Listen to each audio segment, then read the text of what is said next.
It was at this moment he knew. He fucked up. ചില കാര്യങ്ങൾ നമുക്ക് ഭയങ്കര ഇഷ്ടമായിരിക്കും, പക്ഷേ അതൊരു ടാസ്ക്കുമാണ്. അങ്ങനത്തെ ഒരു കാര്യമാണ് ഗൈസ് ഈ സാരി ഉടുക്കൽ. എനിക്ക് ഹാഫ് സാരി ആയാലും എന്ത് സാരി ആയാലും ഉടുത്ത് കാണാൻ ഭയങ്കര ഇഷ്ടമാണ്. പക്ഷെ അത് ഉടുക്കുന്ന ആ ഒരു ടാസ്ക് ആൻഡ് പ്രോസസ്സ് എന്ന് പറയുന്നത് വളരെ ട്രൊമാറ്റിക് ആണ് എനിക്ക്. കാരണം ഞാൻ എത്ര ഉടുത്താലും സെറ്റ് ആവാറില്ല. നോർമലി ഞാൻ കല്യാണത്തിനൊക്കെ പോകുന്ന സമയത്ത് ആരെങ്കിലും കൊണ്ട് ഉടുപ്പിക്കലാണ് പതിവ്.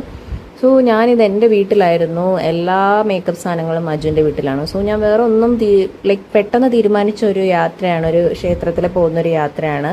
അച്ഛൻ ചോദിച്ചു, ഞാൻ പെട്ടെന്ന് ഞാനും കൂടെ വരുന്നെന്ന് പറഞ്ഞിട്ട് അങ്ങനെ റെഡിയായതാണ്. എൻ്റെ കയ്യിൽ വേറെ ചുരിദാർ ഒന്നും അവിടെ ഇല്ലായിരുന്നു. അതുകൊണ്ടാണ് ഗൈസ് ഞാൻ ഈ ഹാഫ് സാരിയൊക്കെ കുത്തിക്കെട്ടി പോകുന്നത്. അപ്പോൾ ഞാൻ ഇന്ന് ജസ്റ്റ് ഒരു സിമ്പിൾ ലുക്കാണ് ചെയ്യുന്നത്. കാജലെടുത്തും ഐലൈനർ ചെറുതായിട്ടൊന്ന് മുകളിൽ എഴുതി കൊടുത്തു. ദെൻ കാജൽ ഉണ്ടായിരുന്നു, അപ്പം ഞാൻ കാജൽ വെച്ചിട്ടൊന്ന് ലൈൻ ചെയ്യാമെന്ന് വിചാരിച്ചു. കുറേ നാളായി ബോൾഡ് കൈൻഡ് ഓഫ് കാജൽ ചെയ്തിട്ട്. അങ്ങനെ ഞാൻ വീണ്ടും സാരിയൊക്കെ കുറേ പ്രാവശ്യം സെറ്റ് ചെയ്യുന്നുണ്ടായിരുന്നു. ടൈം ഇല്ലായിരുന്നു കേട്ടോ. ഒരു 15 മിനിറ്റ്സിലാണ് ഞാൻ ഇതെല്ലാം ചെയ്യുന്നത്.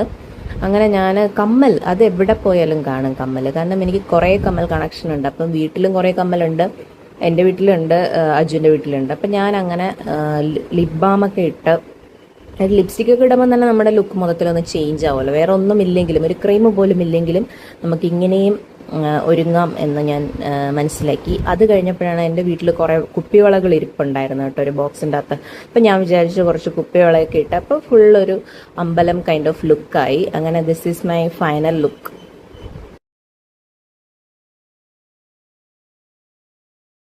ആക്ച്വലി ഞാൻ സംസാരിച്ചുകൊണ്ടാണ് ഈ വീഡിയോ ഒക്കെ എടുക്കുന്നത്. അത് ഇടുന്നില്ല കാരണം സൗണ്ടൊക്കെ കുറവാണ്. ജസ്റ്റ് പിന്നെ കുപ്പികളൊക്കെ ഇട്ട് കുറച്ച് പട്ടി ഷോയൊക്കെ ഉണ്ടായിരുന്നു. അതല്ല വേറെ. കൊള്ളാമോ?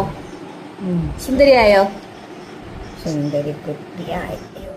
അങ്ങനെ വീണ്ടും ഞാൻ ഈ കുറച്ച് പട്ടി ഷോയൊക്കെ കാണിച്ച് ഇങ്ങനെ പോയി ഗൈസ്. കാരണം വളരെ പെട്ടെന്ന് ധൃതിപ്പെട്ടാണ് ഒരുങ്ങിയത്. പക്ഷേ ലാസ്റ്റ് ഒരു ട്വിസ്റ്റ് ഉണ്ടായിരുന്നു. കാറിലൊക്കെ ഇരുന്ന് ഇങ്ങനെ വൈബ് ചെയ്ത് പോകുന്ന സമയത്താണ് ഞാനൊരു കാര്യം ശ്രദ്ധിച്ചത്.